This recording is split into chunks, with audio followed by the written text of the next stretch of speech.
আজকে আমাদের বোম্বাই মরিচ গাছে দেখলাম বেশ কিছু বোম্বাই মরিচ একদম পোক্ত হয়েছে, শক্ত শক্ত হয়েছে।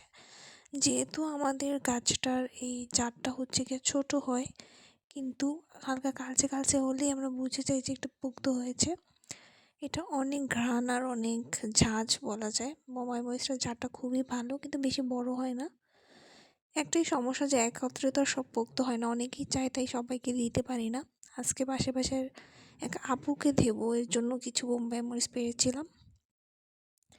বোম্বাই মরিচ অনেকেই পছন্দ করে, ম্যাক্সিমাম মানুষই দেখা যায় এটা পছন্দ করে, তাই আপনারা চাইলে আপনাদের ছাদে বা বারান্দায় কিন্তু বোম্বাই মরিচের গাছ লাগাতে পারেন। বোম্বাই মরিচ ভাত দিয়ে, গরম ভাত দিয়ে খেতে বেশি মজা। গাছে বেশ কিছু বোম্বাই মরিচ হয়েছিল, কিন্তু ছোট বড় মিলানো ছিল। জাস্ট এই কয়টা বোম্বাই মরিচই পেরেছিলাম। দেখুন কালচে কালচে কালচে কালচে আর শক্ত ছিল, এর জন্য এটা পোক্ত হয়ে গেছিলো।